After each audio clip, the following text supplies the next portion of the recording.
vamos a entrar ahora ya a la querida mesa política de los viernes con nuestra querida Jesús Cervantes y nuestro querido Héctor Javier Sánchez, con quienes vamos a analizar pues varios puntos ahí que han estado también en los medios de comunicación.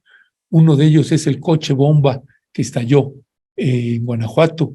10 integrantes de la Guardia Nacional, 10 elementos de la Guardia Nacional se encuentran heridos, algunos de gravedad. También vamos a abordar el proyecto de cancelación de las 35 NOMS en el sector salud, esto que anunció también en una de las mañaneras el doctor Hugo López-Gatell, y la cancelación. Vamos a abordar también la cancelación del concierto de Francisco Céspedes, este cantautor cubano, para desgracia de Cuba, cantautor cubano que le deseó la muerte al presidente Andrés Manuel López Obrador en una entrevista ahí banquetera que le hicieron.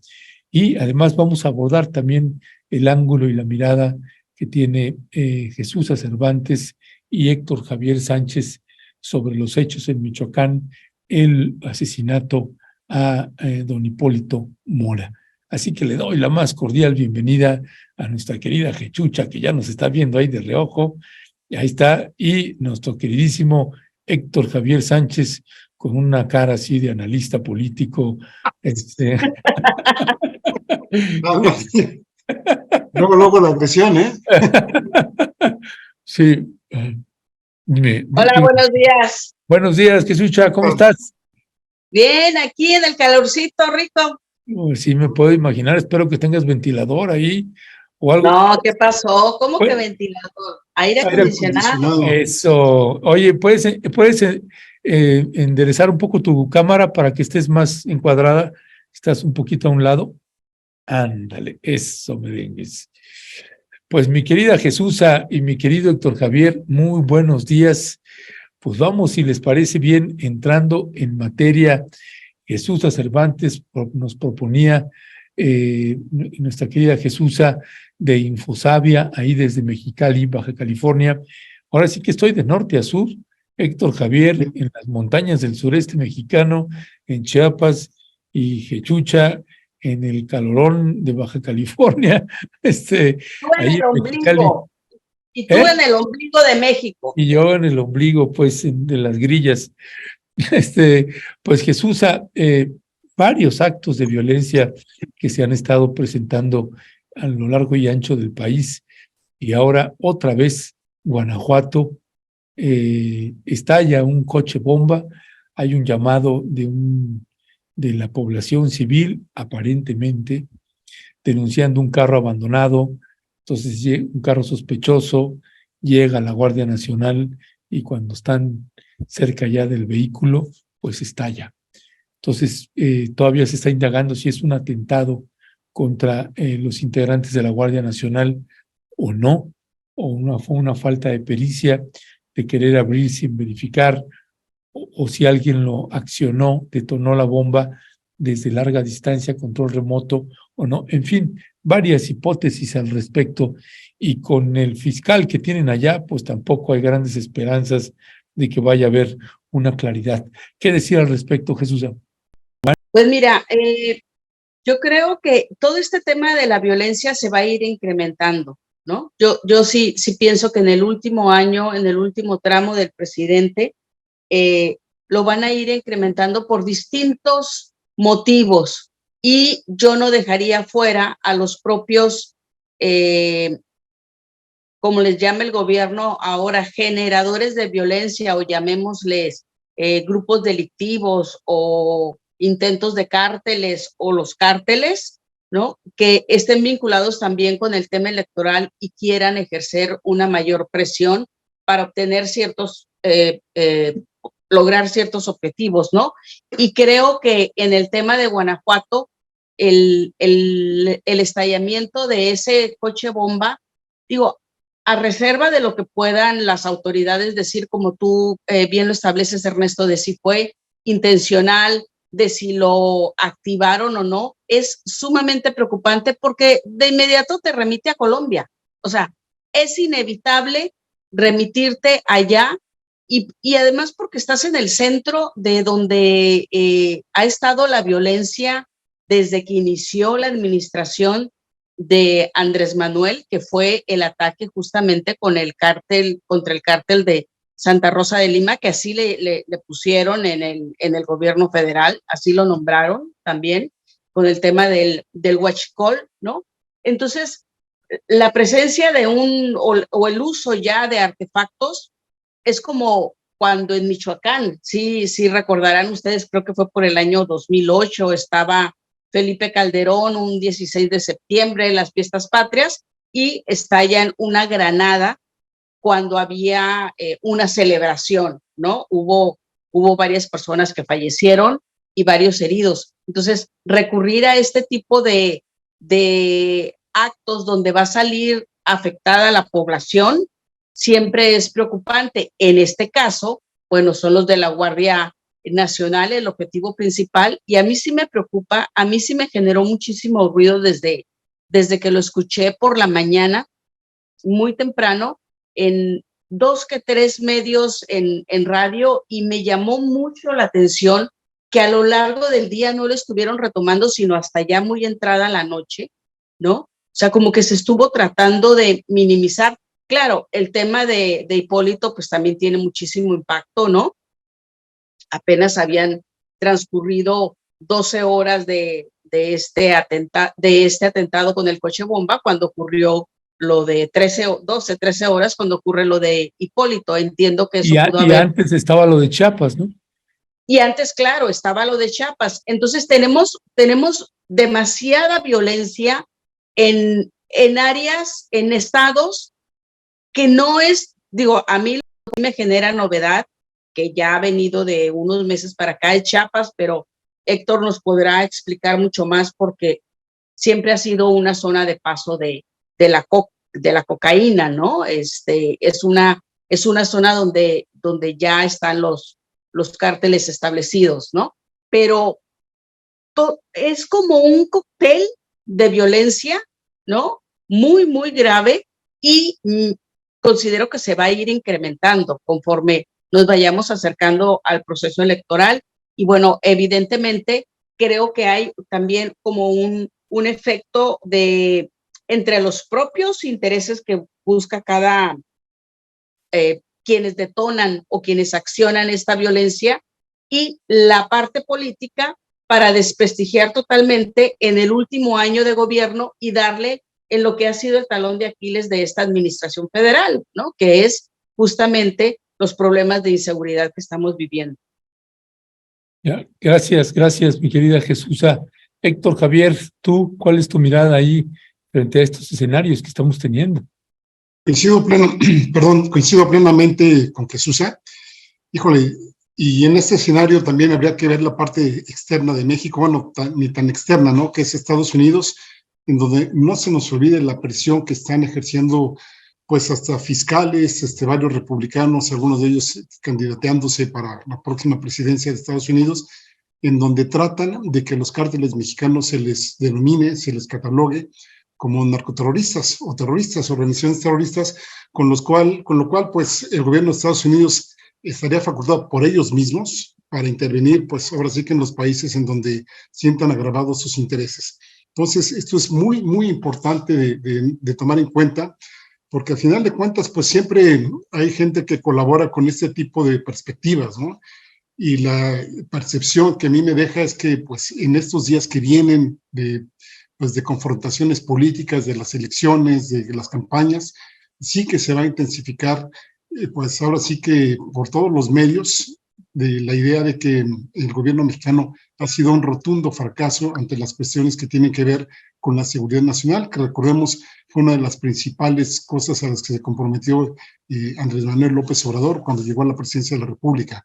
Está el caso de Hipólito Mora, que pues ya sabíamos que tenía varios atentados. Me parece que el último de ellos fue por ahí de fines de 2022, pero pues no hay que dejar pasar también que en un estado que aparentemente la violencia venía bajando de manera significativa, de repente se da un golpe mediático, desafortunadamente con la muerte de Hipólito y de 3 de sus guardaespaldas, y que eso pues nuevamente salta a la palestra, como salta también pues no sabemos si coche bomba o qué sucedió ahí, pero el hecho es que se juntan estas dos cosas y nada más habría que ver la portada del Reforma, en donde justamente nos llama una preocupación de que la violencia pues desafía al gobierno mexicano, con lo cual pues obviamente lo primero que dice la gente, hijo, este gobierno no lo ha hecho, no lo ha podido hacer, y si estamos en una campaña donde ya se están posicionando a alguna, ojo que no hablo en plural, de las candidatas que tiene la oposición, pues ahí nos da un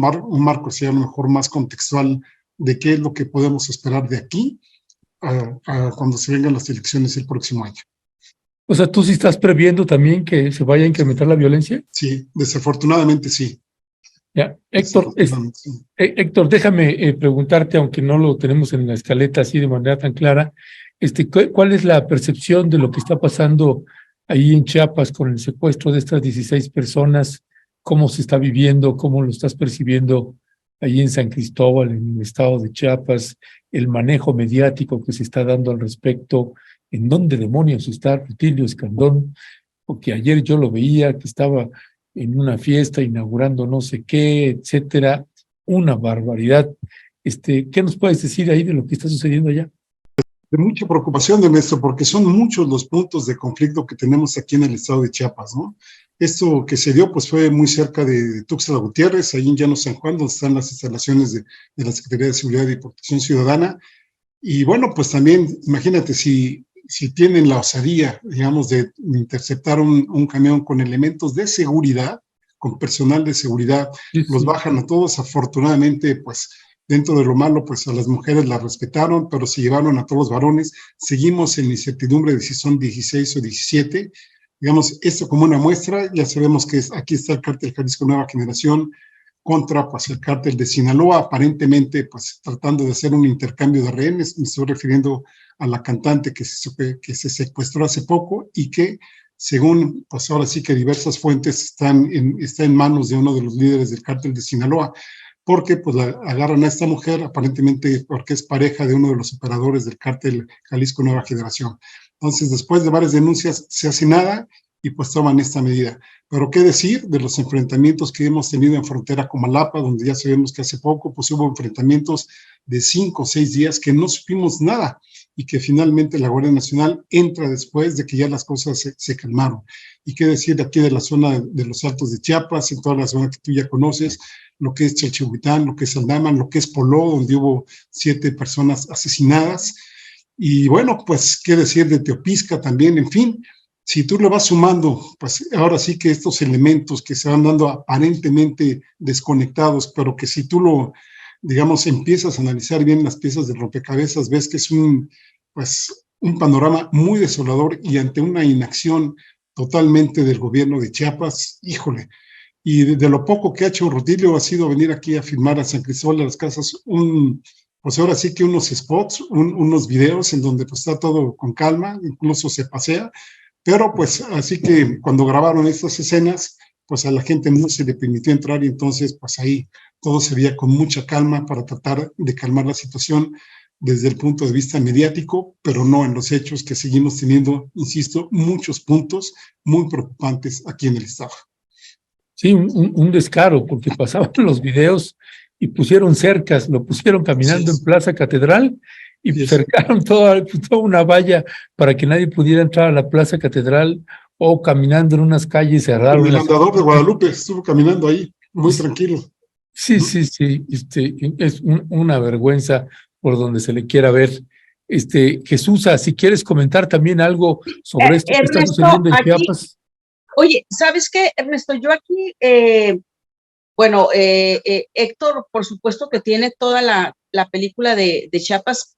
Yo leía una nota del Universal de todos los cárteles que están ahí metidos, pero obviamente me llama muchísimo la atención que es totalmente diferente a lo de Michoacán, ¿no? O sea, en Michoacán ya tienes muy bien identificado los caballeros templarios, antes el cártel de Milenio, la tuta, lo que queda, y luego cuando surgieron los Viagras, las autodefensas, todo estos grupos, ¿no?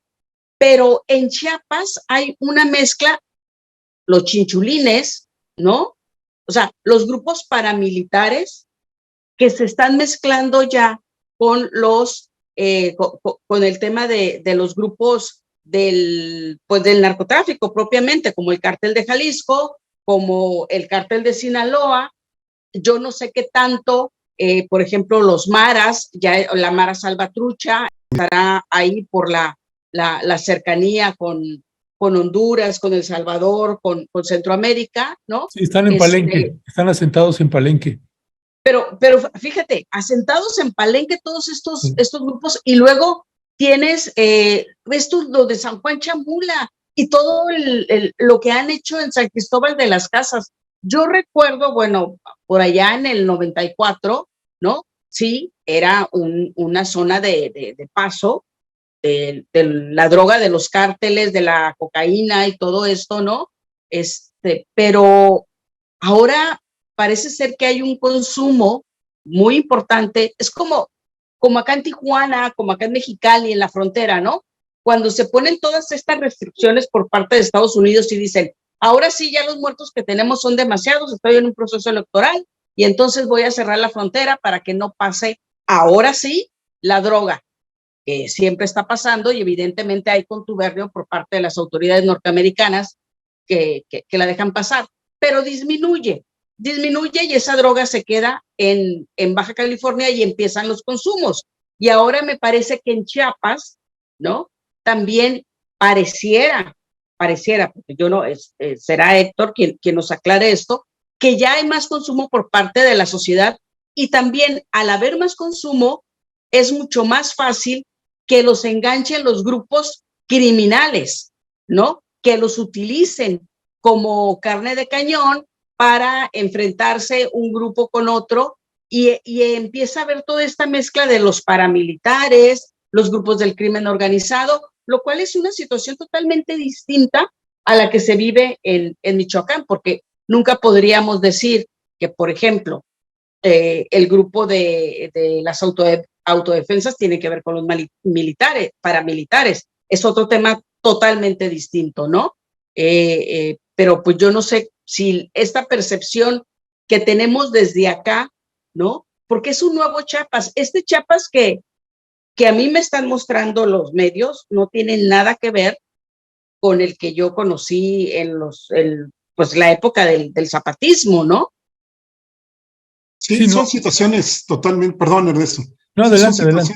Son situaciones totalmente diferentes, pero con niveles de violencia muy agravados. Desafortunadamente, sí ha aumentado el consumo, pero no a los niveles que podríamos decir, pues muy fuertes. Eso no quita que sí tengamos la preocupación ahí, pero no necesitan que la gente consuma drogas para afiliarlos a sus filas. Hay prácticamente levantamientos como en la época de la Revolución, ¿no? De hecho, en la alusión que hacía yo a los enfrentamientos que hubo de frontera con Malapa, muchas de las comunidades, bueno, alrededor de entre 3,000 y 5,000 personas huyeron justamente de donde estaban dándose los enfrentamientos, porque empezaron justamente a llevarse pues ahora sí que a población joven, a chavitos de 15, 18, 20 años, pues a sus filas, ahora sí que quieran o no quieran, ¿no? Me recordó mucho aquella película que se llama, creo que Noche Profunda o algo así, en donde, por ejemplo, la madre pues escondía a su hija para que no se la llevara, ¿no? Entonces, sí, muchas personas migraron, hubo un desplazamiento forzado, también con la intención de evitar que se llevaran a sus hijos y los integraran precisamente en estos grupos delincuenciales. Y en el caso de aquí de Chiapas, a diferencia de lo que ocurre en Michoacán, pues no solo es el narcotráfico, ¿no? Recordemos también es el tráfico de migrantes, es el huachicol, porque obviamente se comercia mucha gasolina entre los dos lados. Por supuesto, también tiene que ver el comercio de armas y una serie de diversificación que ya tienen los grupos de la delincuencia organizada, pues muy amplia, ¿no? Podríamos estar hablando de 10, 12 actividades que más o menos sí le reditúan recursos, y que eso hace, pues que obviamente la confrontación que tiene el cártel Jalisco y el cártel de Sinaloa, pues sea muy fuerte. Sabemos que el cártel de Sinaloa tiene aquí presencia desde hace ya varios años, el cártel Jalisco se ha ido metiendo poco a poco, y eso también entre estos dos grupos se ha dado una serie de alianzas, de traiciones, pues también con grupos que en algún momento se proclamaron de autodefensa y otros también que se formaron como grupos paramilitares, por ejemplo, la Orcao, que está en la zona de Cocingo, que me faltó mencionar hace rato y que se ha encargado de estar hostigando al EZLN desde hace mucho tiempo atrás, ¿no? Entonces sí que efectivamente pues es una combinación de factores muy preocupante y que yo pues sí sostengo que en algún momento, ahora que vienen las elecciones, pues dado los intereses que representa toda esta parte de aquí del sur de México, pues va a ser un poquito más fuerte. Y en el caso de Michoacán, pues sabemos que ahí están los sembradíos, está el aguacate, que es el oro verde que se llama, y los grandes sembradíos de limones, ¿no? Y que eso pues también es motivo de confrontación. Tengo entendido, según un periodista que se llama Lemus, que hay alrededor de 37 grupos de autodefensa, que más o menos tienen alrededor de 1,000 personas que ahí están pues en este tipo de situaciones peleando y que pues viven día con día la desafortunada violencia que tenemos en varias partes de México. Sí, y luego tienes esta mezcla en Chiapas con la política, ¿no? Yo creo que va a ser utilizado en el caso de Rutilio, que sea el cuñado de Adán Augusto, ¿no? Sí, entonces, bueno, pero antes de Rutilio estuvo también Manuel Velasco y estuvo Sabines, y te vas para atrás y cada vez parece que vamos de Guatemala a Guatepeor, ¿no? Y lo digo con todo respeto para los guatemaltecos.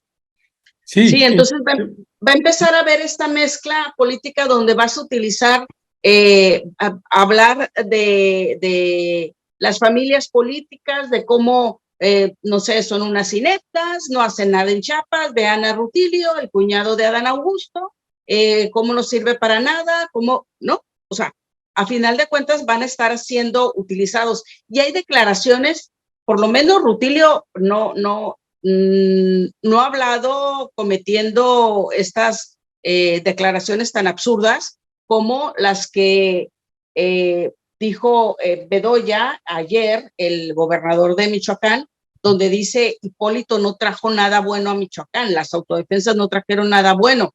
O sea, puede ser interpretado como un ataque, ¿no? O sea, son declaraciones desafortunadas. Tienes que medir cuando haces ese tipo de expresiones, ¿no?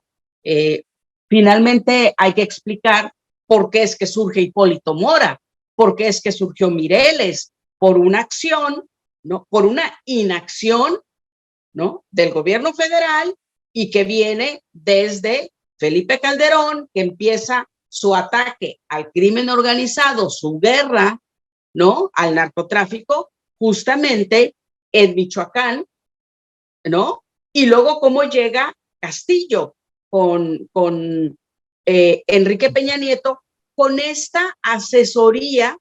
Fíjense, Alfredo Castillo es producto de esta asesoría que le dio el general colombiano, ¿no?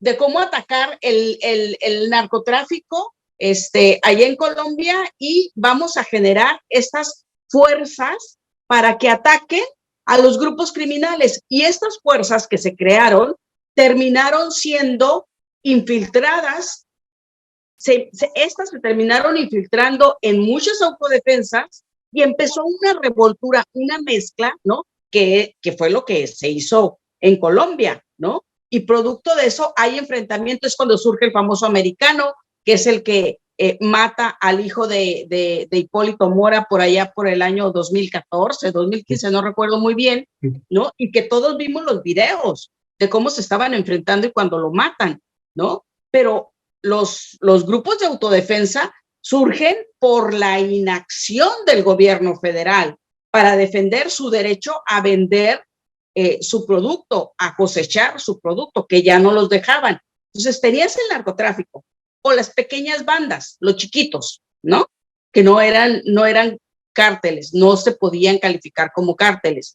Tenemos las autodefensas, que aunque no eran cárteles, tenían la capacidad, los pequeños grupos tenían la capacidad para impedir que vendieran su producto la gente.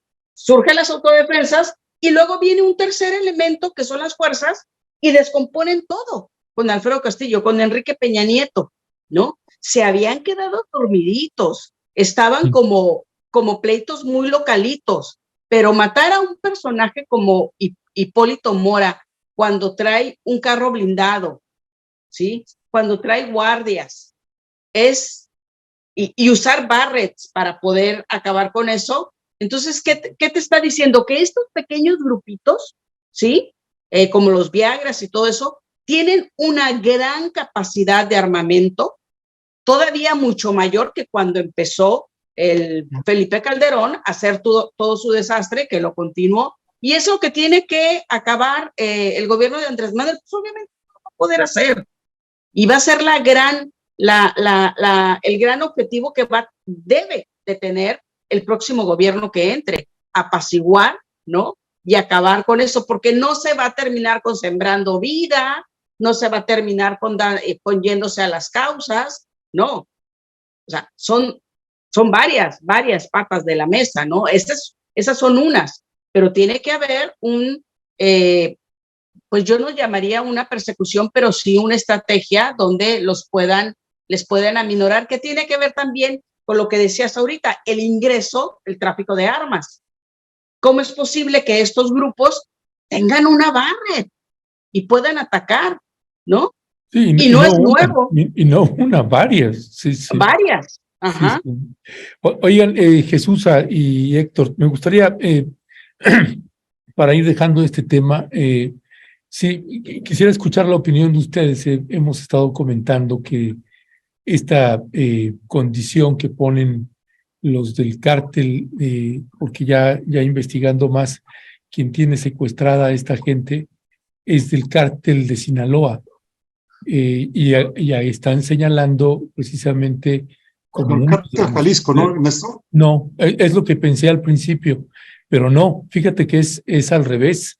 De hecho, si podemos poner otra vez la imagen de este policía que está siendo señalado, por favor, Leonardo, de este hombre, Francisco Javier Orantes Abadía, operador del cártel Jalisco Nueva Generación.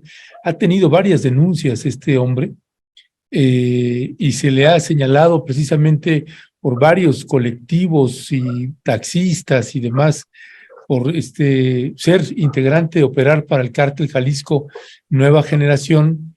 Y de hecho el Centro de Derechos Humanos Fray Bartolomé de las Casas, en esta otra imagen, pues hace una denuncia también por casos de tortura de este personaje, que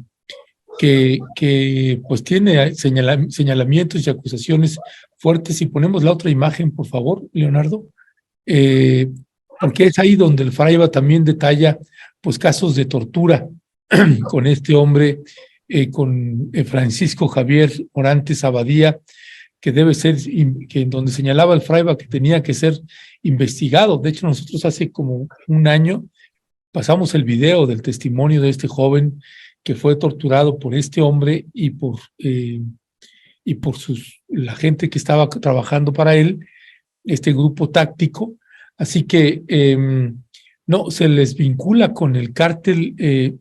Lo que se manejó al principio es que era del cártel Jalisco Nueva Generación quienes secuestraron a estas 16 personas. Ya con los señalamientos y con la información que fue saliendo, pues es al revés. Como el cártel Jalisco Nueva Generación ha intentado tomar el control de Tuxtla Gutiérrez y toda la región centro, que es donde están las arterias, donde donde se distribuye pues la droga o el tráfico de indocumentados, pasando, por ejemplo, de la zona Altos, yendo de San Cristóbal, pasando por Oventic, San Andrés, Oventic, pasan por, no digo que se detengan, sino que pasan enfrente del caracol de Oventic, se van hasta Jitotol y de ahí salen a Tuxtla Gutiérrez. Así que, bueno, esa es la información, pero mi punto, más allá de que si es del cártel Jalisco Nueva Generación o el cártel de Sinaloa, que son los dos cárteles en disputa en Chiapas, los dos cárteles poderosos en disputa, es el dilema en el que metieron al gobierno del presidente López Obrador, porque la decisión que tome, y que ya la tomó y la anunció, es que no aceptaba la condición. Y una situación difícil porque si un cártel te pide que destituyas a funcionarios, pues si aceptas destituirlos, pues le estás diciendo a todos los cárteles y a todas las células de los cárteles cómo le pueden hacer en toda la República Mexicana. Y entonces, si aceptas una condición así, pues se te puede replicar a lo largo y ancho de la República Mexicana. Y si no aceptas, pues tienes el riesgo de que tenga el costo de vida de estas 16 personas que han sido secuestradas. Por eso decíamos que era una situación mucho más delicada de lo que se estaba entendiendo en un principio, y el presidente López Obrador precisamente dijo ayer, dice, aunque están diciendo que es un asunto con el gobierno de Chiapas, dice, no, es con nosotros, es con todo el país y es con el gobierno federal. La decisión que tomó el presidente López Obrador fue decir, no aceptamos esa condición, primero liberas a los presos, a los que tienes detenidos, secuestrados, y entonces nosotros, mientras tanto, ya estamos haciendo indagatorias sobre los señalamientos o acusaciones que haces contra estos 3 funcionarios. Pero no te acepto que me pongas esa condición. Es una decisión muy importante que tomó el presidente López Obrador. ¿Cuál es tu mirada ahí, Héctor? Mira, pues yo, muy preocupante, muy preocupante. Insisto, primero, pues imagínate la percepción que da entre la población de que si a los policías los secuestran hasta masivamente, pues qué puede esperar el resto de la población, ¿no? Y esto machacado por todos los medios, o por la gran mayoría de los medios de comunicación, pues sí crea una posición de zozobra, ¿no? Ahora, me parece ser que el escalamiento que ha habido aquí del enfrentamiento de estos cárteles, y obviamente los cárteles pues, de poca monta o grupos que están asociados a ellos, pues ha escalado muchísimo, sobre todo a raíz, si ustedes recuerdan, en julio de 2021, que asesinaron a Ramón Gilberto Rivera Maravilla, que era un operador del cártel de Sinaloa en Tuxtla Gutiérrez, precisamente, que pues, fue prácticamente a mediodía en uno de los restaurantes más famosos de Tuxtla Gutiérrez, ¿no? Entonces, pues sí, es una cosa muy preocupante. Ahora, también preocupa del lado del presidente, pues yo estoy de acuerdo con su postura en que pues no se deje presionar, porque efectivamente tiene ese riesgo de eso, pero también me parece que fue ahora sí, como dirían en el fútbol americano, rudeza innecesaria decir que pues los iba a acusar con sus papás y con sus abuelitos, ¿no? Porque finalmente, pues es prácticamente lo único que ha destacado la prensa, ¿no? Decir que pues los va a acusar con sus papás y abuelitos.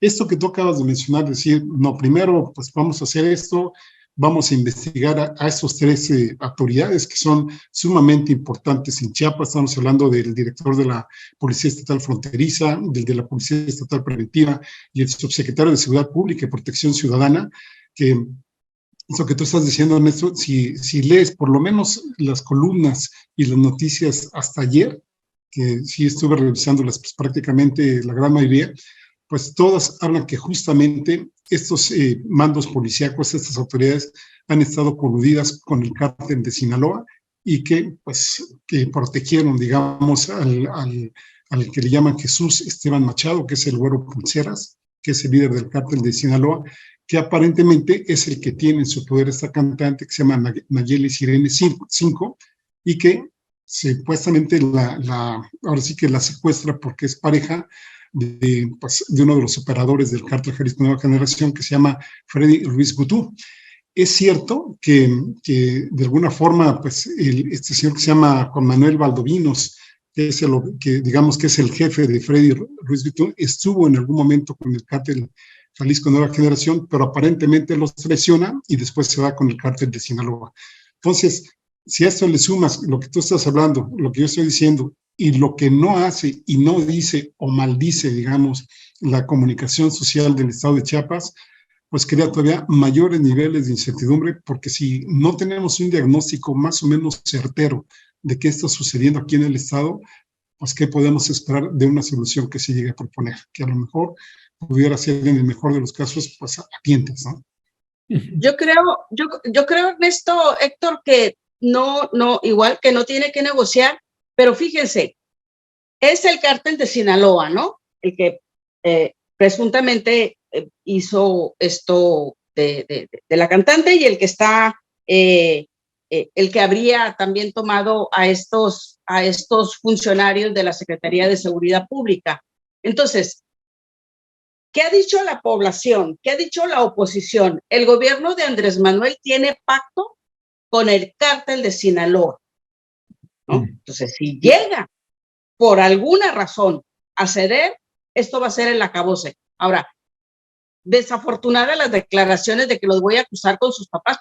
Claro, son absurdas ante el nivel de la gravedad, pero nada más son como cortinitas, porque yo no dudo que el área de inteligencia, que el general, que el área de inteligencia de la Secretaría de Gobernación esté haciendo su trabajo en lo que el presidente hace este tipo de declaraciones, ¿no? Están realmente trabajando para ver de qué manera liberar a estas personas, que ojalá y no les ocurra nada, ¿no? Pero yo creo que son puras cortinas de humo de Andrés Manuel de hacer este tipo de declaraciones. Es lo mismo que abrazos y no balazos, ¿no? Es figurativo, ¿no? O sea, no es real, por supuesto, pero el costo de negociar, ¿sí? Lo único que te mostraría es una falta de estrategia política, falta de estrategia de seguridad, debilitamiento del gobierno federal, debilidad del gobierno, y como dice Héctor, pues entonces ya todos van a saber cómo presionar al gobierno y voy a empezar a secuestrar. Pero por otro lado, el hecho de que estén hablando que los jefes policíacos que tiene el gobierno estén presuntamente vinculados con el crimen organizado, eso es o sea, y que te digan, pero además exigimos que salgan estos personajes porque están con el otro cártel. O sea, es algo gravísimo y es la parte justamente que no ha podido controlar el gobierno federal. El gobierno federal puede decir, yo gobierno, no federal, yo no pacto con los narcos, pero en los estados es otra cosa, en los municipios es otra cosa, y lo vemos. Hay muchísimos municipios que tienen acuerdo, porque los acorralan, porque no tienen equipo suficiente para enfrentarlos, porque no hay recurso que alcance para poder luchar contra ellos, porque las armas que tienen es muy poca, ¿no? Y entonces prefieren hacer una especie de Pax Mafia, ¿no? Donde hay un acuerdo para que no haya más muertos en la localidad, ¿sí? Y entonces, a final de cuentas, se empiezan a coludir por generar menos daño a la población, ¿sí?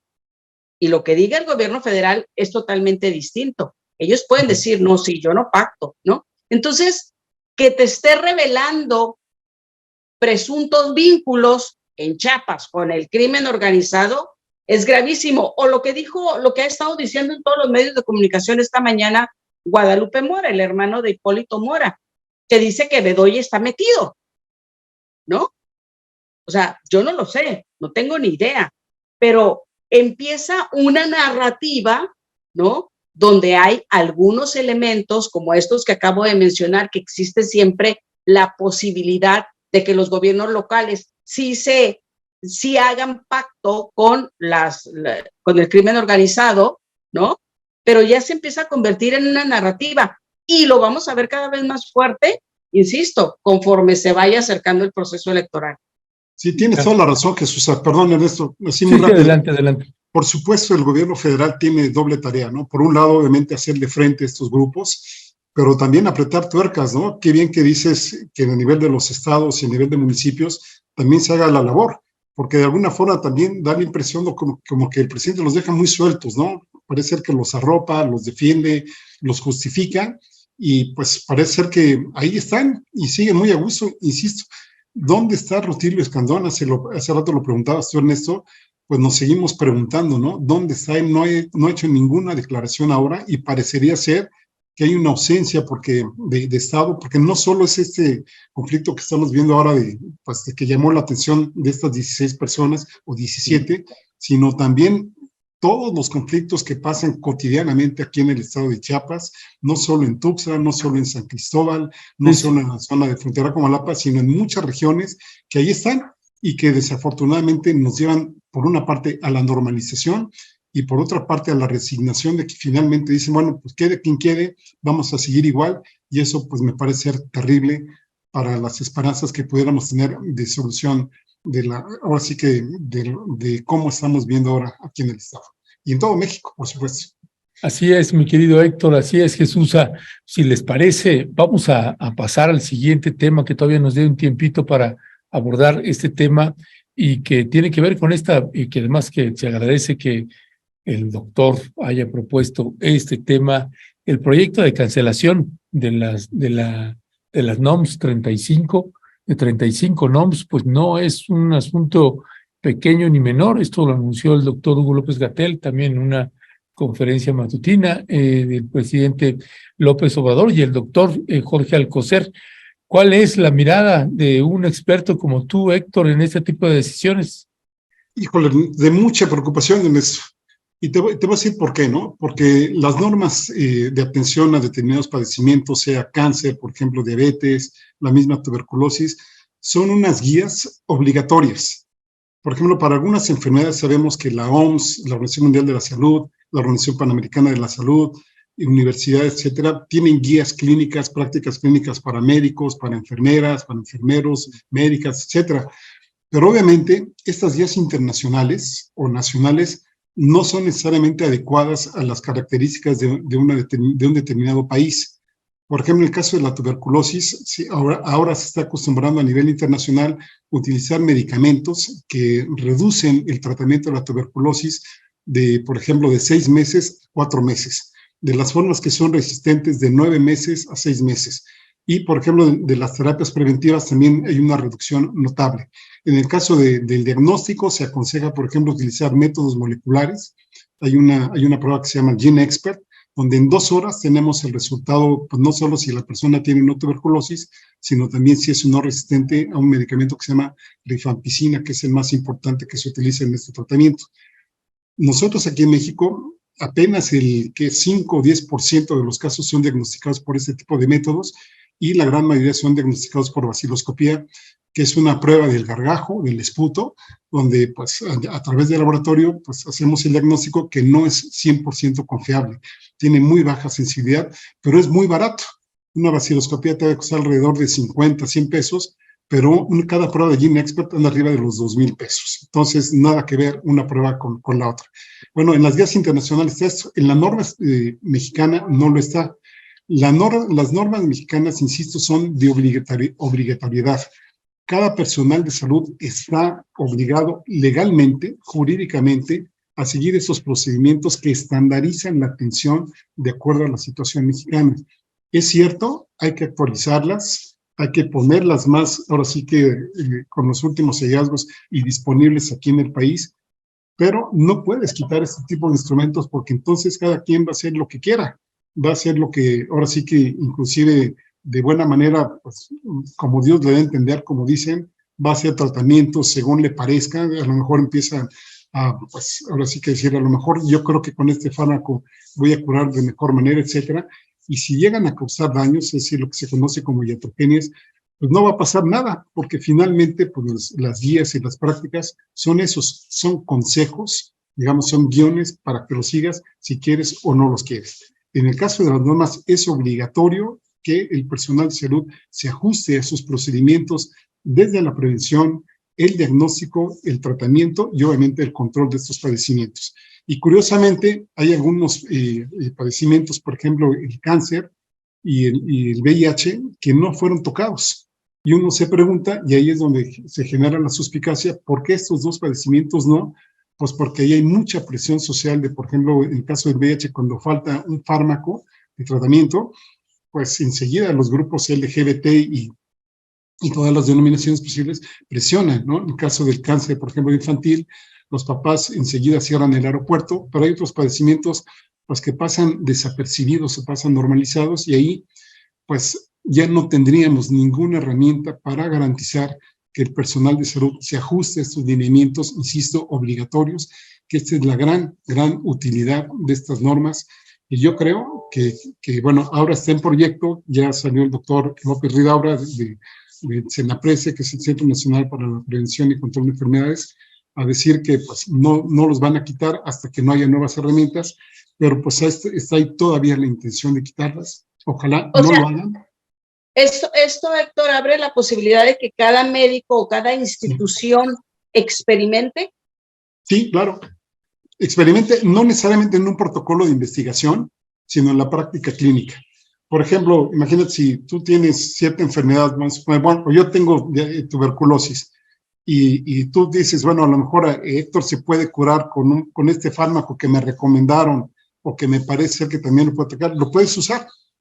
Y entonces, pues, puedes generar farmacoresistencias o puedes generar daños sin que, pues, ahora sí que hayas ejercido necesariamente una mala práctica médica. O sea, pasaría lo que el COVID con la ivermectina o algo así. Ajá. No, bueno, allí fue diferente porque no se tenía bien estandarizado qué onda con la ivermectina, ¿no? Hubo mucha gente que al principio pensaba que la ivermectina es un fármaco que se utiliza para cierto tipo de parásitos. Entonces se pensó, sobre todo a los inicios, en donde ahí sí, como es un padecimiento nuevo, pues lo estuvieron probando con todo, ¿no? Con todo lo habido y por haber. Pero obviamente conforme fue pasando el tiempo y conforme fueron habiendo evidencias, ya no se utiliza la ivermectina. En un inicio la ivermectina no hubiera estado mal vista, digamos, pero ahora 2023, 30 de junio, que alguien prescribe ivermectina, por supuesto que es una mala práctica médica, porque ya está absolutamente demostrado que no sirve para nada. En el caso del COVID-19 me refiero, ¿no? Entonces, sí, ahora sí sería una mala práctica médica, pero si no está normado, tú la puedes seguir utilizando y no pasaría nada desde el punto de vista legal con la práctica que tú estás ejerciendo. No sé si me expliqué. Sí. Pero bueno, aquí López-Gatell tengo entendido que una de las cosas que argumentó es que ya no servían, que ya habían expirado, que ya no estaban actualizadas, ¿no? Esas normas. Es que ese es el punto, ¿no? No se tiene que ir por la eliminación, sino justamente por la actualización. Porque obviamente, insisto, ¿no? Si tú las eliminas, borras ahora sí que de un plumazo, ¿cuáles son los procedimientos que tú deberías seguir para dar un tratamiento correctivo, preventivo o bien terapéutico para determinadas enfermedades? Y son varias de importancia, insisto, ahí está la diabetes, ahí está la tuberculosis, algunas para atención de niños, en fin, cosas que son muy importantes que, insisto, si no están actualizadas y ya están, digamos, pasadas de moda, actualízalas, mejor actualízalas, o bien crea herramientas que las sustituyan, pero que tú sigas asegurándote que sigues una normativa en el ámbito médico de la atención a determinados padecimientos. Ya, pues gracias, mi querido Héctor, por esta explicación que sí que vale la pena. No sé si quieres hacer algún comentario más sobre este tema, Jesús, o pasamos al que sigue. Pues yo nada más vería aquí si cuando se tomaron estas decisiones no hubo una posición más bien de ahorrar, ¿no? Para que no se apliquen ciertos reactivos que se tienen que aplicar en ciertos protocolos y entonces generar un ahorro y que se viera como parte de una salida, lo cual me parecería peligrosísimo y patético, ¿no? Pero habría que ver el origen del por qué realmente se están suspendiendo o se está proponiendo suspenderlas. Mira, ese es otro de los puntos, ¿no? Faltaría mucha claridad. A mí me parece que más que dar una generalidad de las 35 normas que se quieren cancelar, establecer una por una los motivos, ¿no? Hay unas que, por supuesto, a lo mejor sí pueden aplicar. Se habla mucho de la corrupción de las empresas farmacéuticas, de los laboratorios, por ejemplo, pero en el caso de tuberculosis no lo es porque es una enfermedad de pobres. Entonces, digamos aquí, pues así que digas cuánto se van a ahorrar, no. Entonces, creo que si en algún momento el doctor López-Gatell o Ruy López Ridaura dijeran, esta norma se va a cancelar por eso y por eso y por eso otro, va, ¿no? Pero si no, si lo hacemos así de un plomazo, pues no, porque obviamente así te tendrían que dar la oportunidad de contraargumentar y ver si se puede convencer o no, o ver si se modifican, se cancelan o se crean nuevos lineamientos. Insisto, hay padecimientos muy delicados que no puedes dejarlos al garete porque puedes fácilmente crear iatrogenias y fácilmente puedes crear casos de farmacoresistencia que pueden llevar que un tratamiento lo pueda resolver en 4 o 6 meses, digamos, por 10,000 pesos, a otros que te lleven año y medio o 2 años y que te cueste cada uno de ellos hasta 300 o 500,000 pesos. Ya, pues muchas gracias, mi querido Héctor y Jesúsa.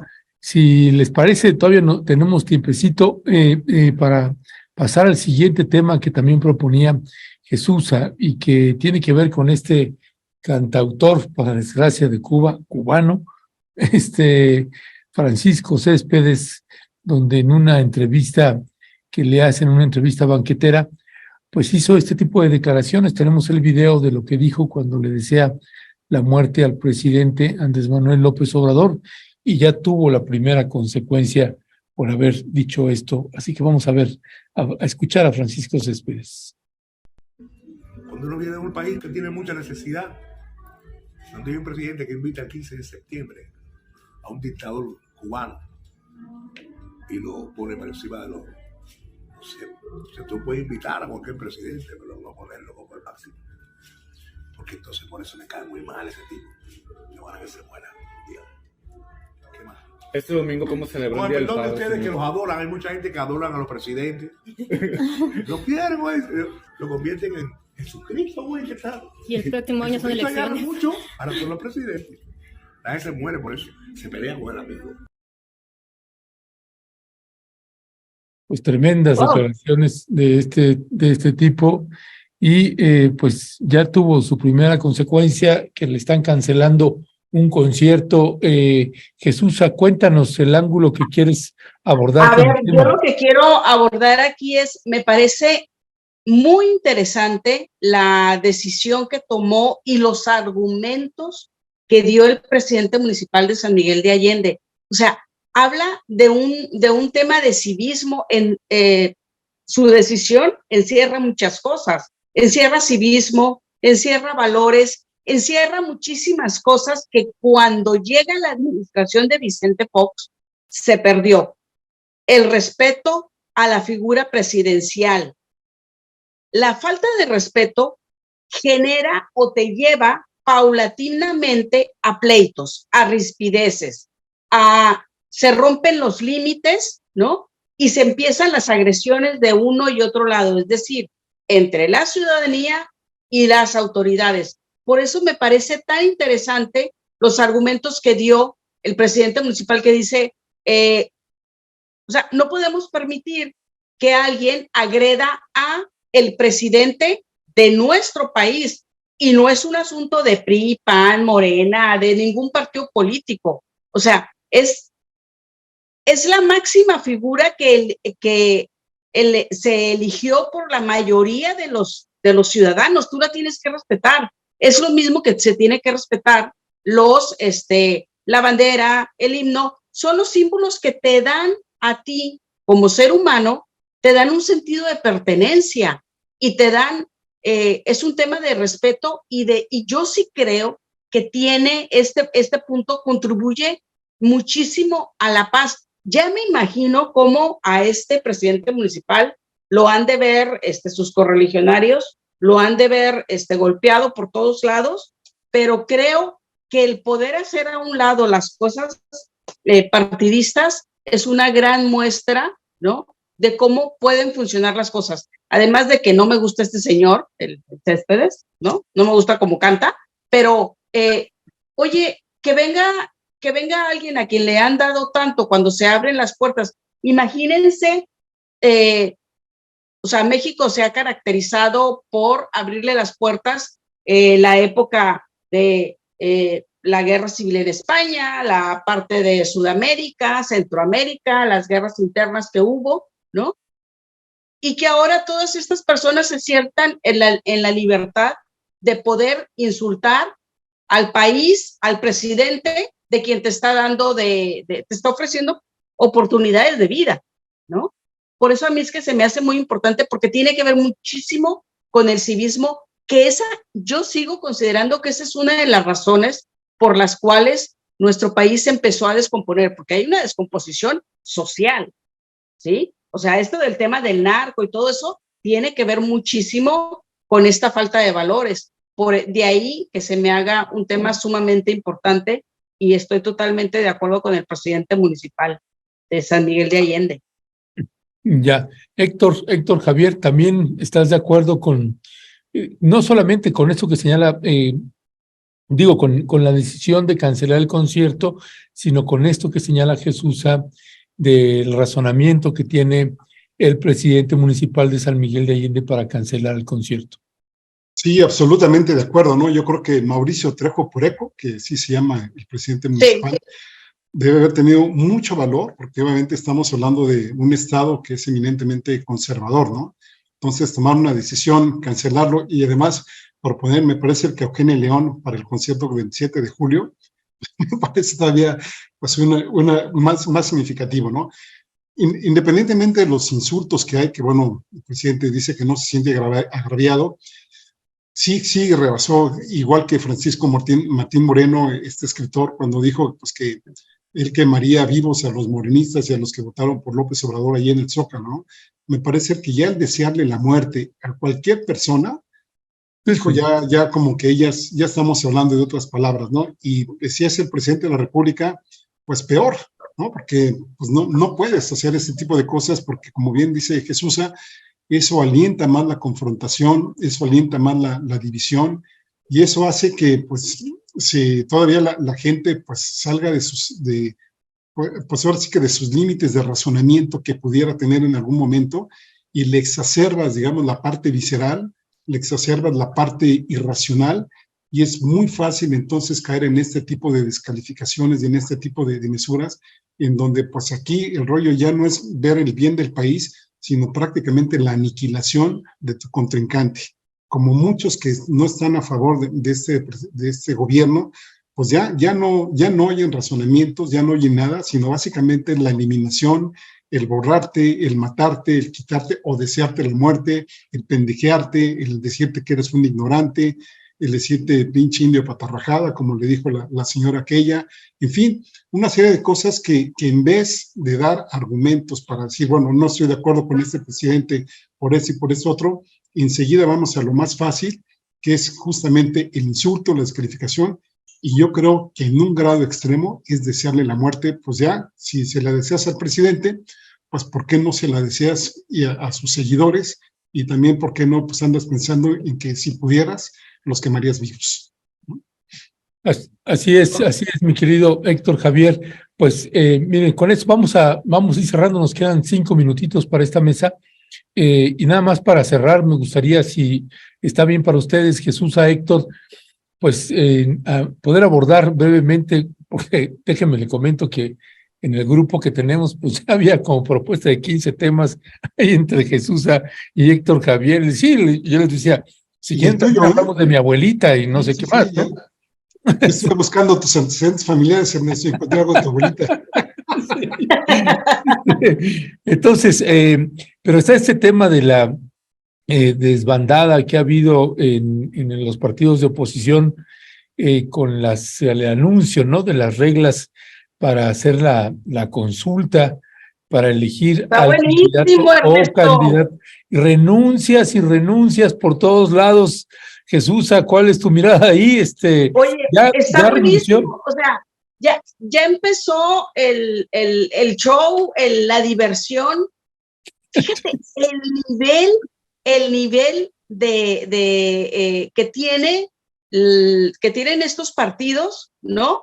Que cuestionan, critican a su enemigo a vencer, ¿no? En este caso Morena, y dicen que son unos autoritarios, que están violando las reglas, que es pre-campaña, que las encuestas no sirven para nada, que son una simulación, y luego retoman lo mismo, ¿no? Todo esto lo empiezan a hacer, que hasta sus propios aspirantes dicen, no, ¿qué pasó, líderes? O sea, no es equitativo. Digo, lo único malo es que se bajó Lili Telles, que yo pensé que iba a ser más, o sea, yo pienso que va a ser más divertido con ella, ¿no? Pero bueno, está Xóchitl, alguien que nos puede dar muchísima diversión y que no tiene la más mínima capacidad, desde mi punto de vista, ¿no? Ni la estatura política. Prefiero a Beatriz Paredes discutiendo o Sí, debatiendo con la oposición, no personajes como Xóchitl, ¿no? Pero qué importante que sea su mismo grupo el que les pone un alto y luego renuncian todos a los que pusieron, ¿no? O sea, renuncia Guayo, todo el mundo renuncia ahí. Germán Martínez no tenía la más mínima posibilidad, Lili Telles no tiene la más mínima posibilidad. ¿Quién más renunció? Bueno, Claudia Ruiz Massieu es una persona medianamente inteligente, ¿no? Y Mauricio Vila, ¿Quién? Mauricio Vila, el gobernador de Yucatán, Mauricio, Cepeda, bueno, Germán Martínez. Por lo menos Mauricio Vila dio un buen argumento que va a terminar que eso es lo que deberían de prohibir todos los partidos políticos. Si no has terminado el cargo para el que fuiste electo, no puedes renunciar y andar de chapulín. Esa debería ser la primera regla que pusiera. También Héctor Javier se bajó Héctor Javier tampoco. No, yo no, candidato. Yo ahí sigo. A lo mejor me dan una pluri ahora que estén las elecciones. Héctor, ¿cuál es tu mirada ahí? Sí, coincido. Obviamente, pues esta es una trampa que no sé si Alito y Claudio X González la han de haber planeado, porque se comieron al PAN, ¿eh? Se comieron al PAN, esa es otra cosa que, hijo pobre Marco Cortés, ¿no? Imagínense, si es cierto esto de la negociación de que pues, el PRI ponía en Coahuila y en el Estado de México candidatos y el PAN ponía para la presidencia, pues ya se lo comieron. Nada más había que ver, por ejemplo, cuántos supuestamente miembros tiene el PRI, que está alrededor, dicen ellos, como de 2 millones de personas, y el PAN tiene pues alrededor, también dicen ellos, de 350,000, pues quién va a conseguir los votos primero, ¿no? Además de que el PAN no tiene trabajo comunitario, el PRI sí tiene mucho trabajo, digamos, de operación a nivel de comunidades. Entonces, ahí ya podemos ver en un primer filtro quiénes van a ser los que van a predominar en estas posibles candidaturas, pues ahora sí que a la presidencia de la República, ¿no? Ahí van a borrar al PAN de todas. Entonces, obviamente, este tipo de situaciones que pusieron, pues iban destinadas a que o se bajaran por sí mismos o los bajaran en algún momento dado de las elecciones y fueran depurando, pues me parece que por un lado a Xóchitl Gálvez, que yo también coincido totalmente con el diagnóstico de Jesús, a lo mejor puede ser un poco más manipulable hacia los de arriba y más presentable hacia los de abajo, porque de alguna forma, pues, dicharachera, mal hablada, se pone a bailar ahí en la Cámara de Senadores, o a dormir. Se encadena también ahí, entonces da mucho circo. Y yo lo que más le recuerdo, digamos, cuando pues era, o no sé si sigue siendo la gran amiga de Fox, las apuestas que hacía, digamos, en los partidos de fútbol con el Cruz Azul, ¿no? O qué decir de aquella fiesta, creo que de 2016, en donde ella se hace la camarógrafa y pues filma, digamos, a toda la gran élite política de aquí de México, y que esos son finalmente, pues ella estaría no representando, pero sí como pues una pieza de ajedrez que estaría en dado caso cuidando los, pues ahora sí que los intereses de este grupo dominante de aquí del país. Y la pregunta sería, ¿qué estará pensando Santiago Krill en este momento? Si pues Xóchitl Gálvez se ha puesto, pues ahora sí como un factor que le podría impedir su cuarta postulación a la presidencia de la República. Y luego hay que ver cómo está Univisión, todos los medios, cómo te llega en el teléfono que la gran candidata, alguien que se atreve, es Xóchitl. O sea, la están enalteciendo. Es una cargada ya bien declarada, ¿no? Y otro punto, ¿no? De los que se bajaron, digamos, de los que iban a hacer el INE chiquito, pues quedaron básicamente el grupo de amigos de Calderón y grupos, y creo que 3 o 4 personas que estuvieron involucrados en las elecciones del 2006, encabezados por Marco Antonio Baños. Entonces, ya me dirán la calidad de árbitros que vamos a tener en esa contienda interna de la oposición. Pues sí, pues vamos a ver ahí cómo se ponen. Por lo pronto, pues ya está la disputa fuerte ahí, denuncias, acusaciones en la oposición, y hay que esperar también, porque del lado de Morena, también yo creo que ahí se van a aventar los cocolazos duros. No, o sea, acá ya están, le hicieron el vacío a Claudia Sheinbaum por parte de la gobernadora y hoy viene Adán y todo el mundo pensamos que va a ir toda la cargada del estado. Sheinbaum se fue enojadísima de aquí de Baja California. ¿Ah, sí? Sí, porque la gobernadora la dejó totalmente, les bloquearon, no llegaron los camiones, apenas si llenó 2 cuadras, en Tijuana quedaron las sillas vacías, ¿no? Y luego aquí se levantó un movimiento de trigueros que tenían tomado ya 2 meses al área donde están los 3 poderes del Estado, y mucho se habla de que fue para que el señor Adán tuviera la casa limpia, ¿no? Qué barbaridad, qué cosas. Pues ahora sí, sí que literalmente la bajaron de California, ¿no? Sí.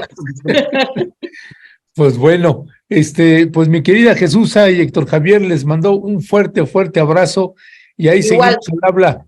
Jesúsa, no apagues el aire acondicionado. Oh, no, oh, no. Yo nomás un último mensaje, pues hace poco se cumplió un año más de la matanza de Aguas Blancas, ¿no? Hay nomás la invitación a la reflexión y a leer sobre el tema para que pues tampoco se nos olvide como pues el famoso 10 de junio de 1971.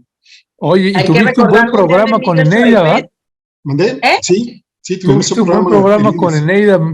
Sí, ojalá lo puedan ver, estuvo muy interesante, creo yo. Sí, de campeonato. Nos dijeron, no, es puro campeonísimo ahí y campeonísima.